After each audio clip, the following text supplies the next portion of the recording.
Today we're going to be talking about the newest addition to my camping setup, the Naturehike Hiby 3 tent. Let's see what it takes to set up this beast.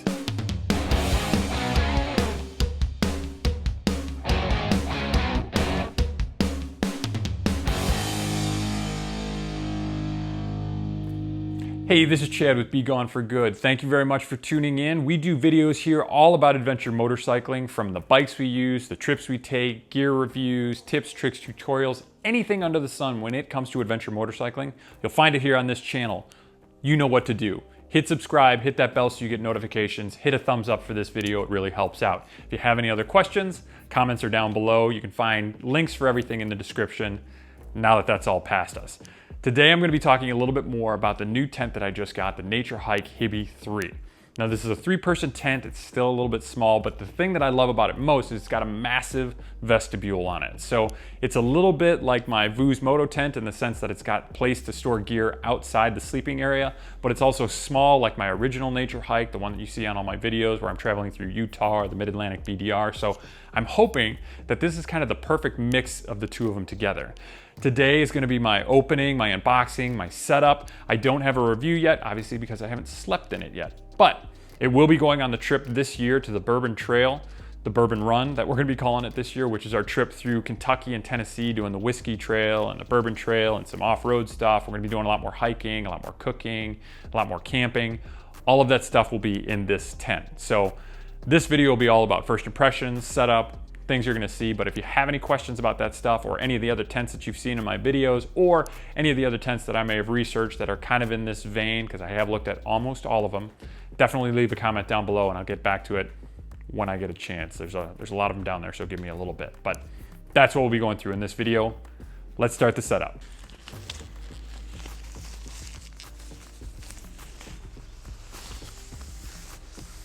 So the Naturehike comes in a couple of different options. One is this gray and red, and I believe there's a yellow, kind of orangey one. Looks probably pretty similar to the one that I've taken on the trips to the Mid-Atlantic and Utah, if you want to go back to those videos and take a look. But I've always been really happy with their tents. They are nice, kind of budget tents. They're not crazy expensive, but they're also good quality. And they've served me well on the trips that I've taken. So I've been very happy with Naturehike quality in the previous tents that I've had. Now, one of the benefits of this tent is that it's a shell with exterior poles that go down, and the tent is sort of suspended on the inside. So if you ever need to set this up in the rain or any sort of conditions where, you know, throwing a fly around is not going to be really easy, this tent has everything all in one. So you can set it up, push it up, and that tent is always covered by the fly on the inside. So I'm excited to see how camping in that capacity is different from what I've done before.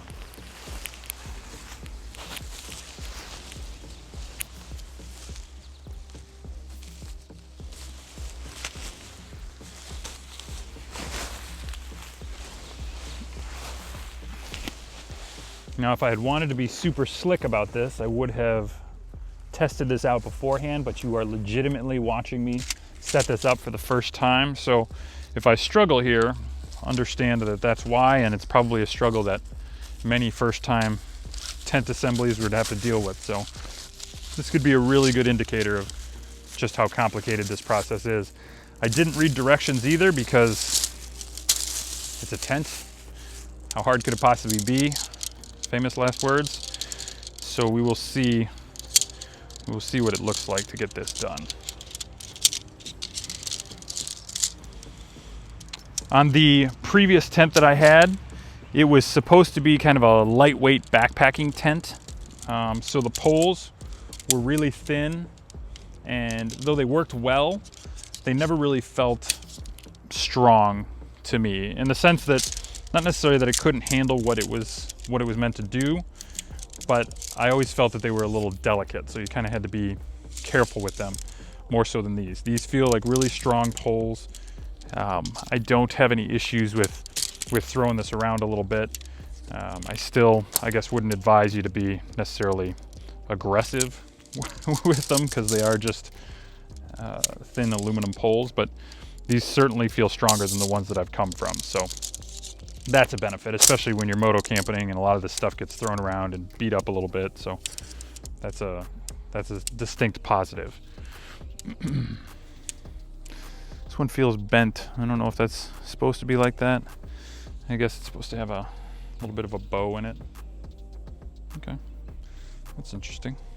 We'll see how that one goes. I think that's the one that leads across the top that holds the whole thing up. And these are the two poles that run front to back, essentially that create the X of the tent.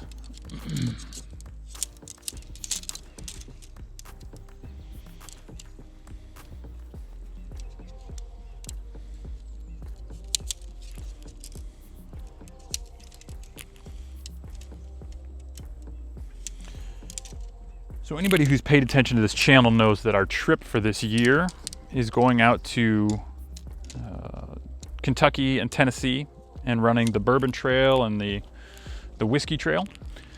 Our hope is to do an awful lot of camping in that area as well, because there are obviously a ton of campsites and camping opportunities between Tennessee and Kentucky.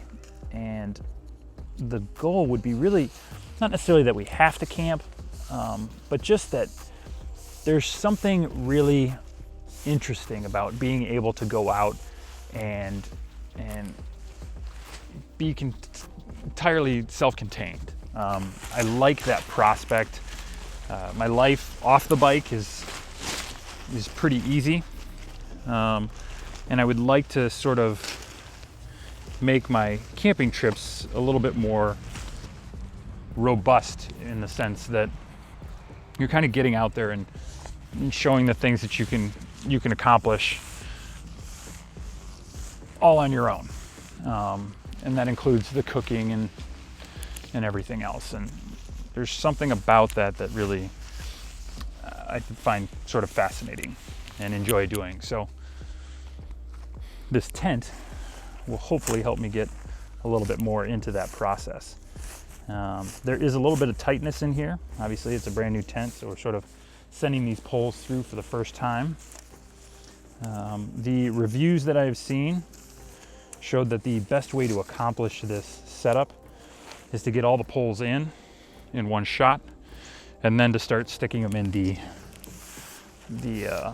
inputs. So far so good. Let's get that next pole. I do really like this color scheme. It looked a little bit more white and red, and the red seemed a little bit more, I guess, fire engine red when I was first looking at it. And this is a nice, almost kind of like a maroon. I'm a big fan. I think this is going to be a good looking tent. I'm excited to see how this goes together and gets put up. Now, the one downside is that this is hands down more difficult than the tent I'm coming from to put up, because that one was super small, just kind of a simple square, and the tent just clipped into the poles. So once you got the poles set, the tent just dropped right in, and there wasn't much to it at all. But this one seems a little bit more involved, so we'll see. Hopefully we're getting pretty close to actually up and ready to go. We'll see what that looks like.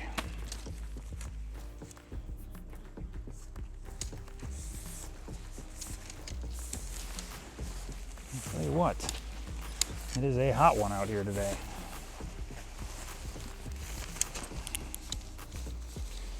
Can't imagine what Kentucky in late August, early September is going to feel like. It'll be similar to this, I would think. Just hot. Hot for the sake of being hot.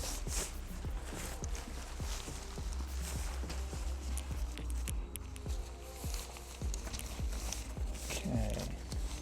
One tip I might be able to offer right now is this cross brace goes under the other two. So if you were to put that in first, you might not have to deal with running into those two cross braces as you were trying to feed through. Maybe next time I put it together, we'll see. That's a better way to go.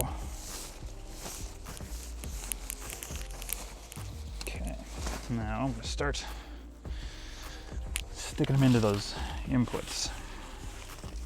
Okay, so the inputs are just little grommets that it slides into. Very much similar to the other Nature's Hike tent I have. Into the grommet. Okay, let's go to the other end.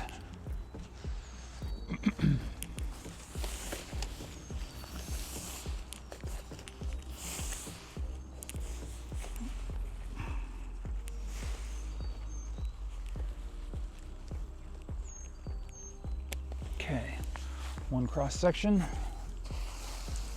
Let's see about the other one.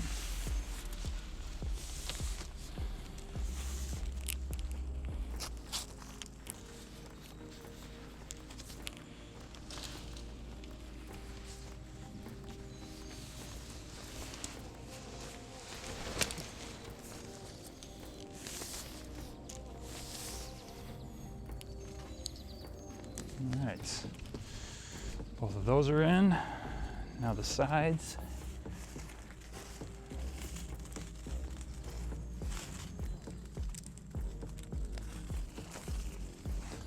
Okay. I'm sweating now. All right. All right, I heard complaints about this being really tight to set up. I did not have that issue. It's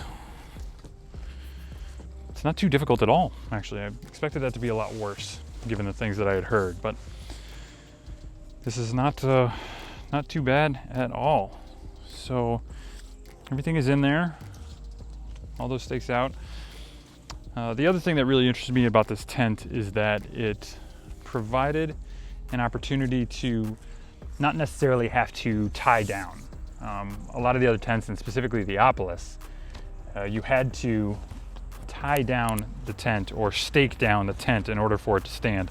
This one, as you can see here, can stand without any stakes, which I did like. There was one night where we spent out in Utah on Lockhart Basin, Chicken's Corners actually, where we probably could have gotten rocks to stake out, but we were so tired, so wiped out, that I just planted the tent and was good to go. And this would be that same sort of thing, that you don't necessarily have to have stakes down to hold up any portion of the tent. It doesn't have to be pulled out that way. It stands on its own. It also allows you the opportunity at the end of the day to pick up and go wherever you need. If you want to reposition the tent, if you want to shake the tent out, it's all a freestanding tent. So pretty excited about that. Let me show you around inside. First, before we step inside, let me walk you around really quickly. So here is one door on the tent with its clear little window here so that you can see out. This front portion is the vestibule. So those two doors that you see on either side both lead to the large vestibule area. And essentially from that pole there backwards is sleeping compartment. Everything crisscrosses across the top. Make a nice sturdy structure. This is supposed to be really good against the wind. I've never camped in a place that is super extreme wind, but this one seems to be considered really good. Here's a vent here at the back that you can position out in case you need to get a little bit more airflow through the tent. And they've got stake down points here so that you can hold each one of these, as well as each one of the pole ends has stake down points as well. There's stake downs on the side there also, but the whole thing got a couple of vents up here. The whole thing seems nice and sturdy. Let's open up this door and see what the vestibule looks like. We got pull tabs on the zippers, which is different for Nature's Hike. The previous ones I had did not have that, so those are really difficult to do with one hand. There we go.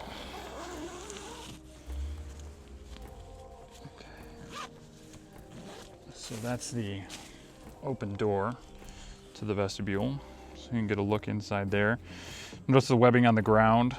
It kind of holds that whole compartment up and secure so those legs can kind of stretch against something. So that's a pretty large vestibule area. See the other door, the interior.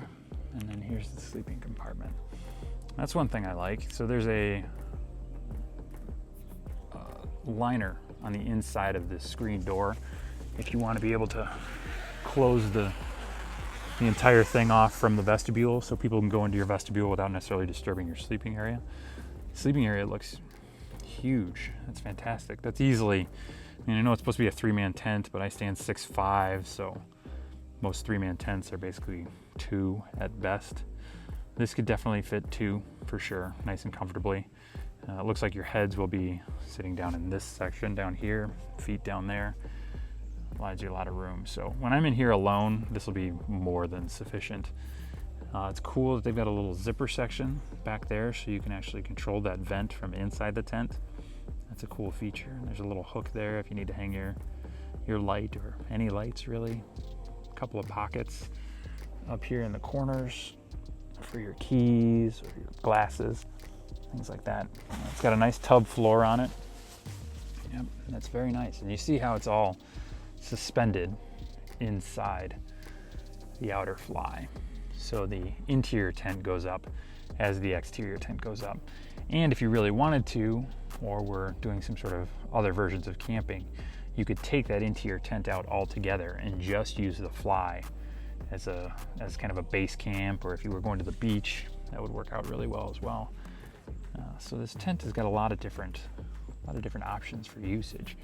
But mostly, my favorite part is that when I get done with a muddy or wet day on the training cycle, I can leave my boots, my jacket, my helmet, all of that out here and save the sleeping compartment just for the sleeping bag, my clothes, the electronics can all go in there, and you've got them really separated. You don't have to worry about any of the moisture coming over. That's going to be a great addition to traveling with this tent. This is Chad with my review of the Naturehike Hiby 3 moto tent. Well, I guess not technically a moto tent, but it will be for me. This will be the tent that I take with me on my travels this year on the Bourbon Run. I hope you enjoyed taking a first look at it. Obviously, there will be reviews coming in the future as we get a little bit deeper into this year and I get a chance to use it and see what I like, what I don't like about it. Right now, everything is going very, very well. I'm extraordinarily happy with the purchase at this point. So anything that goes wrong from here, you'll hear about it. If you have any questions for me about the tent, about other tents that I looked at, any of the research that I did, definitely leave a comment down below. If you like this sort of content about adventure riding, the trips that we take, the gear that we're going to be using, subscribe to the channel, hit that bell so you get notifications, thumbs up if you like this specific one. You know the deal, you've been here before, that's why you're at this channel right now. This is Chad with Be Gone for Good. Thank you very much for watching, I appreciate it. Remember, the adventure starts with you, up here and in here. Stay safe.